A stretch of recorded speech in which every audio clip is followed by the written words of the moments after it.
Before the world began, there was only none, an endless, formless expanse of dark, swirling waters.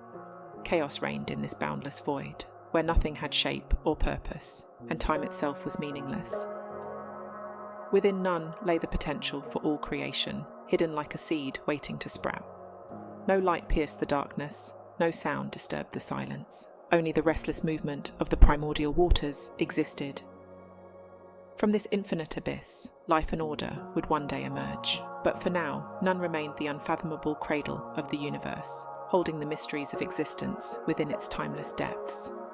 Within the vast waters of none, all that would ever exist lay dormant, waiting to be called forth.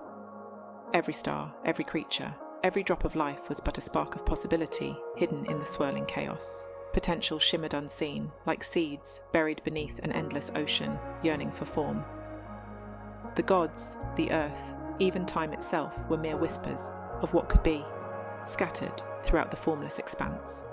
The spark of creation had not yet ignited. None held the universe's secrets within its depths, a paradox of infinite emptiness, teeming with the promise of everything yet to come. From the boundless chaos of none, a moment of brilliance shattered the eternal darkness. Ra, the first god, emerged, a self-created being, born of divine will and pure light. His radiance burned through the shadowy abyss, casting away the endless gloom and illuminating the waters of chaos. In this moment, light was born, and with it, the potential for life and order.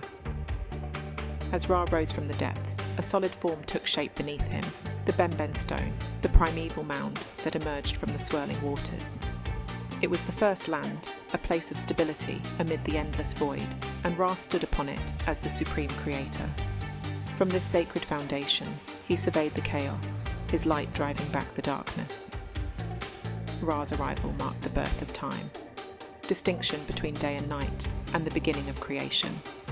He held within himself the power to bring forth all that would ever exist, a beacon of life shining defiantly against the chaos of none. His emergence set the stage for the divine and the mortal worlds alike, a promise that order could rise from disorder and light could prevail over shadow. From his own essence, Ra brought forth the first elements of creation. To shape the world, he created Shu and Tefnut. Breathing deeply, Ra gathered his divine power, and with a mighty act, he spat them into existence.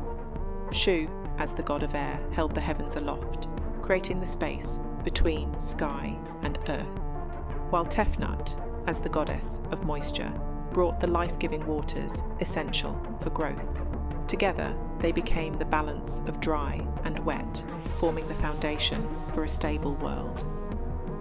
From Ra's very being, the cosmos began to take its first structured shape, but as they ventured into the uncharted expanse of none, the chaos engulfed them, and they became lost in its endless, formless depths.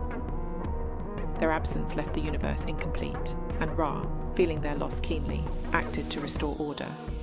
From his divine power, he created his all-seeing eye, a manifestation of his will and vision. This radiant force scoured the chaotic waters, searching tirelessly for Shu and Tefnut. The eye's light pierced the shadows of none, finding the lost deities and guiding them back to Ra's side. Their return brought joy and balance, and from Ra's tears of happiness, humanity was born. This reunion with Ra marked the completion of the first cycle of creation, setting the stage for the gods to continue building the cosmos. With the balance restored, Shu and Tefnut continued the work of creation. Together, they gave birth to Nut and Geb. These two divine siblings embodied the next vital elements of the universe. However, the bond between Nut and Geb was so strong that it threatened to disrupt creation. Realizing the danger, Ra intervened, commanding Shu, the god of air, to forcefully separate them. Shu obeyed, using his immense strength to lift Nut high above Geb.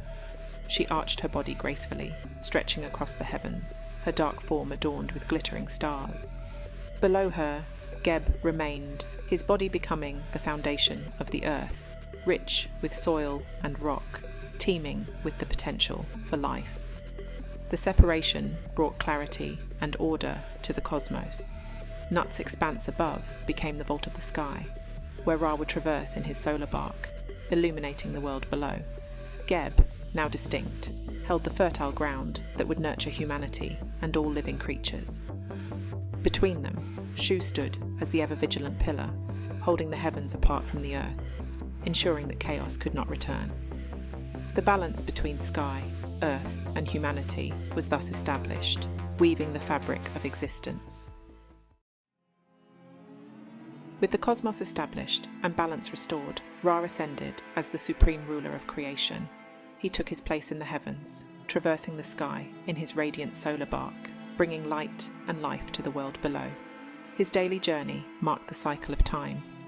As day turned to dusk, Ra began his perilous voyage through the Duat, the shadowy underworld that lay beyond the reach of mortal eyes. In this realm of darkness and uncertainty, he battled the forces of chaos, who sought to devour the light and plunge creation back into disorder. Guided by the prayers of the living and aided by other gods, Ra's bark sailed through the 12 gates of the Duat, each representing an hour of night. His passage symbolized renewal as he brought light even to the darkest corners of existence. At dawn, Ra emerged triumphant, rising again in the eastern sky.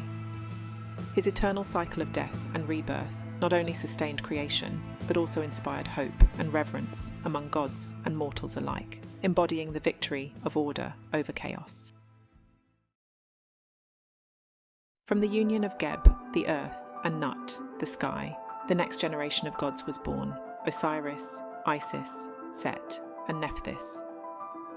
These deities became the divine family, each embodying a specific aspect of the cosmos and taking on vital roles in upholding Ma'at. Osiris, the eldest, was given dominion over agriculture and the afterlife, ensuring the cycle of life, death, and rebirth.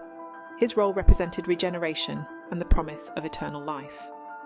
Isis, his devoted wife and sister, became the goddess of magic, healing, and motherhood, offering guidance and protection to both gods and mortals. Set, the god of chaos and storms, was tasked with challenges that tested the boundaries of order, representing the necessary tension that kept Ma'at dynamic. Nephthys, the goddess of mourning and transition, supported both life and death, assisting Isis in rituals and guiding souls through the afterlife.